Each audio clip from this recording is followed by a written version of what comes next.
friends, welcome to Secret of Samaiyal. இன்னைக்கு நாம பார்க்க போறது யார் வேணா செய்யக்கூடிய ஒரு பட்டர் கேக் தான் நம்ம இன்னைக்கு பார்க்க போறோம்.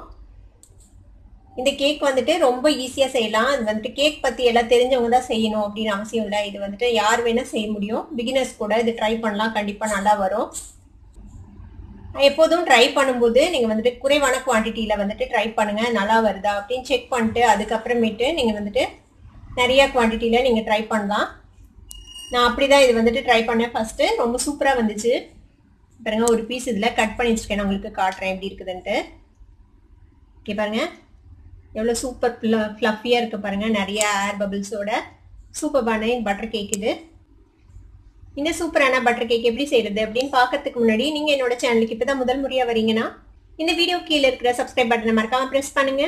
அது பக்கத்துல இருக்கிற நோட்டிபிகேஷன் பெல்லையும் மறக்காம கிளிக் பண்ணிடுங்க. அப்பதான் என்னோட ஃபியூச்சர் நோட்டிபிகேஷன்ஸ் உங்களுக்கு உடனே வந்து சேரும். இப்போ இந்த சூப்பரான சாஃப்டான பட்டர் கேக் எப்படி செய்யலாம் அப்படின்னு பார்க்கலாம்.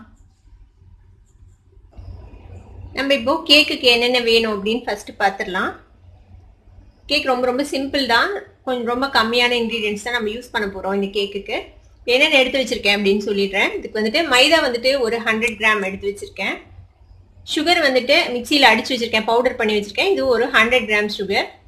இது வந்துட்டு பேக்கிங் பவுடர் வந்துட்டு ஒரு 1.5 டீஸ்பூன். இது வந்துட்டு பேக்கிங் சோடா, நம்ம குக்கிங் சோடா, இது வந்துட்டு ஒரு 1/2 டீஸ்பூன். 2 எக் எடுத்திருக்கேன். பட்டர் வந்துட்டு ஒரு 50 கிராம் பட்டர். இது வந்துட்டு வெனிலா எசன்ஸ், ஒரு டீஸ்பூன் அளவுக்கு வெனிலா எசன்ஸ் யூஸ் பண்ண போறோம். இவ்வளவுதான் தேவை இதுக்கு. ஒரு பவுல் எடுத்துக்கோங்க. இதுல ஃபர்ஸ்ட் இந்த பட்டர் ஆட் பண்ணிடலாம். இந்த 50 கிராம் பட்டர். இந்த பட்டர்ல இருந்தே கொஞ்சமா எடுத்து நம்ம பேக் பண்ண போற டின்னை வந்துட்டு இந்த மாதிரி பட்டர்ல கிரீஸ் பண்ணி வச்சிருக்கிறேன். இப்போ இதில் வந்துட்டு நம்ம கொஞ்சமாக மைதா மாவு போட்டு இதை டஸ்ட் பண்ணிக்குவோம். அப்புறமேட்டு இப்போ இந்த பட்டரை வந்துட்டு நல்லா பீட் பண்ணிக்கோங்க, இந்த மாதிரி ஒரு ஹேண்ட் பீட்டர் வச்சு. இப்போ இது கூட நம்ம எடுத்து வச்சிருக்கிற இந்த 100 கிராம் பவுடர்ட் சுகர் சேர்த்திக்கலாம். இதையும் இதோட சேர்த்தி நல்லா மிக்ஸ் பண்ணிக்கோங்க. இப்போ இந்த சுகரும் பட்டரும் நல்லா மிக்ஸ் ஆயிடுச்சு. இப்போ இதில் நம்ம இந்த 2 எக் வச்சிருக்கோம்ல, அந்த 2 எக்கையும் இதில் உடச்சி விட்டுலாம்.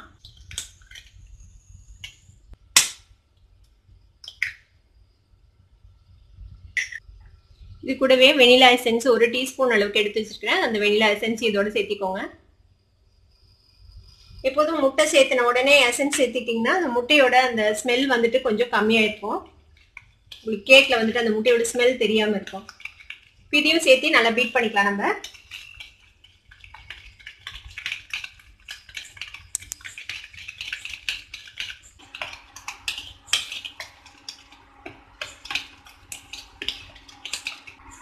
இது கூட கொஞ்சமா ஒரு டேபிள் ஸ்பூன் அளவுக்கு பால் சேர்த்திக்கோங்க. இது கூட இதையும் சேர்த்து நல்லா மிக்ஸ் பண்ணிக்கலாம். நம்ம கேக் செய்யும்போது எல்லாமே ரூம் டெம்பரேச்சர்ல இருக்கிற மாதிரி பார்த்துக்கோங்க.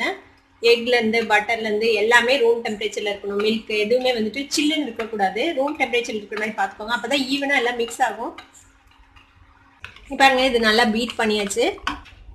இப்போ என்ன செய்யணும்னா, நம்ம இந்த மைதா மாவு, இந்த பேக்கிங் பவுடர் 1.5 டீஸ்பூன் எடுத்து வச்சோம்ல, அது பேக்கிங் சோடா இருக்குல்ல 1/2 டீஸ்பூன், அது 3ஐயும் சளிச்சுக்க போறோம். சளிச்சு எடுத்துட்டோம்னா கேக்ல வந்துட்டு ஈவனா மிக்ஸ் ஆகும், அதுக்காக தான் நம்ம சளிக்கிறோம். இப்போ இந்த நம்ம பீட் பண்ணி வச்சிருக்கிற இதுல வந்துட்டு இந்த மைதாவை கொஞ்சம் கொஞ்சமா ஆட் பண்ணி நம்ம வந்துட்டு ஃபோல்ட் பண்ண போறோம். கொஞ்சம் கொஞ்சமா சேர்த்திக்கலாம். அதை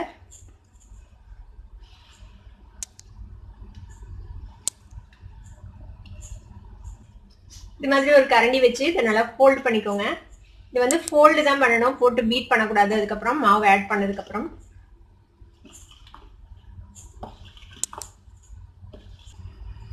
மீதி இருக்கிற மாவையும் சேர்த்தில அதுல.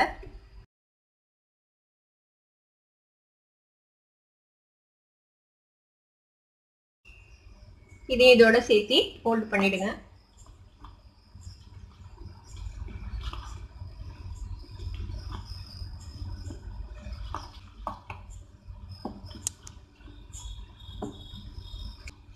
பாருங்க, நல்லா மிக்ஸ் ஆயிடுச்சு, நல்லா ஃபோல்ட் பண்ணியாச்சு. இப்போ இந்த நம்ம கேக் செய்ய போற டின் எடுத்துக்கோங்க. நம்ம ஆல்ரெடி வெண்ணெய் போட்டு கிரீஸ் பண்ணி வச்சிருக்கோம். இதுல வந்துட்டு ஒரு டீஸ்பூன் மைதா மாவு இப்படி ஸ்ப்ரிங்கிள் பண்ணுங்க. இதை வந்துட்டு டஸ்ட் பண்ணிக்கணும். டஸ்ட் பண்றதுன்னா இந்த மாதிரி மைதா மாவை எல்லா பக்கமும் படுற மாதிரி இப்படி பண்ணுங்க.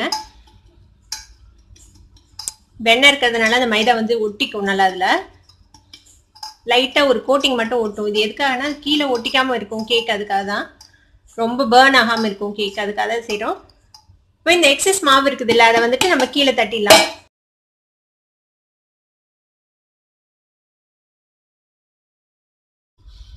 இப்போ நம்ம ரெடி பண்ணி வச்சிருக்கிற இந்த கேக் பேட்டரை வந்துட்டு இந்த கேக் டின்ல போட்டுடலாம்.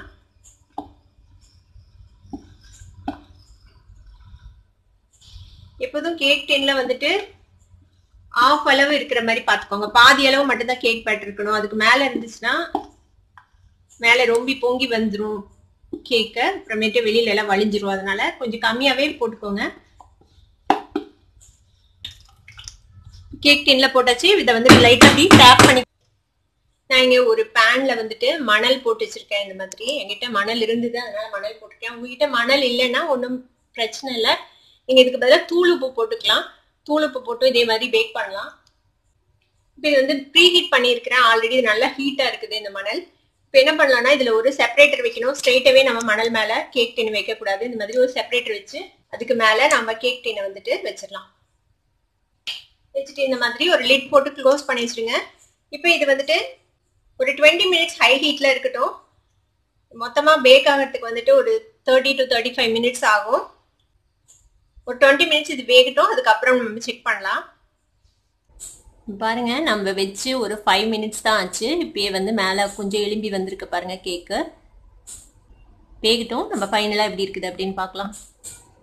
ஒரு 10 மினிட்ஸ் ஆச்சு. ஃப்ளேமை வந்துட்டு இப்போ நான் கொஞ்சம் கம்மி பண்ணி வச்சிருக்கேன். இப்போ மீடியம் ஃப்ளேமில் இருக்கு. இது ரொம்ப லோவும் வைக்க வேண்டாம், ரொம்ப ஹைலியும் வைக்க வேண்டாம், மீடியமாக வச்சுக்கோங்க. இப்போ ஃப்ளேமை இப்படியே வேகட்டும். பாருங்க, நல்லா பபிள்ஸ் தெரியுது பாருங்க இந்த மாவில், கேக்கில். இப்போ 25 மினிட்ஸ் ஆச்சு. நம்ம கேக் வச்சு வெந்துருச்சா அப்படின்னு செக் பண்ணலாம். இந்த மாதிரி ஒரு கத்தி வச்சு இன்சர்ட் பண்ணி பார்த்தோம்னா மாவு எதுவும் ஒட்டாமல் வந்துச்சுன்னா நம்மளோட கேக் ரெடி ஆயிடுச்சுன்னு அர்த்தம். அங்கே பாருங்க, எதுவும் ஒட்டலை, நம்மளோட கேக் ரெடி ஆயிடுச்சு. அடுப்பு ஆஃப் பண்ணிட்டேன் நான். நம்மளோட கேக் இப்போ ரெடி ஆயிடுச்சு. கொஞ்ச நேரம் ஆறட்டும். ஆறுனதுக்கப்புறம் நம்ம இதை வந்துட்டு பிளேட்டில் திருப்பி போடலாம். இப்போ நம்மளோட கேக் ஓரளவுக்கு வார்மாக இருக்கு. பாருங்க, நல்லா சாஃப்டாக இருக்குது. இங்கே பாருங்க, இந்த மாதிரி லைட்டா டேப் பண்ணீங்கன்னா ஈஸியா வந்துடும் உங்களுக்கு. கேக்கு ஓபன் பண்ணலாம்.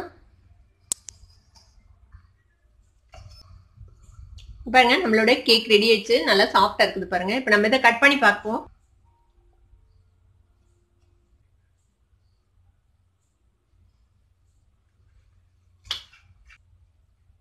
பாருங்க, நம்மளோட கேக் அழகா ரெடி ஆயிடுச்சு. நல்லா ஸ்பாஞ்சியான கேக்கிங். பாருங்க எவ்வளோ ஏர் பபிள்ஸ் இருக்குது. நல்லா ஸ்பாஞ்சியா இருக்குது. இன்னும் சூடாக தான் இருக்குது, இன்னும் சூடு ஆறலை. பாருங்க, செம்ம சாஃப்டான ஒரு பேசிக்கான ஒரு பட்டர் கேக் நம்ம ரெடி பண்ணிட்டோம். நம்மளோட ரொம்ப ரொம்ப சிம்பிளான பட்டர் கேக் இப்போ ரெடி ஆச்சு. இதை உங்க வீட்லயும் ட்ரை பண்ணி பார்த்துட்டு எப்படி இருந்தது அப்படின்னு எனக்கு கமெண்ட்ஸ்ல ஃபீட்பேக் கொடுங்க. இந்த வீடியோ உங்களுக்கு பிடிச்சிருந்ததுன்னா சப்ஸ்கிரைப் பண்ணுங்க, பக்கத்துல இருக்கிற பெல் ஐகானை கிளிக் பண்ணுங்க. அப்பதான் என்னோட நோட்டிபிகேஷன்ஸ் உடனே உங்களுக்கு வந்து சேரும். லைக் பண்ணுங்க, ஷேர் பண்ணுங்க. தேங்க்யூ ஃபார் வாட்சிங் this video viewers. Bye bye.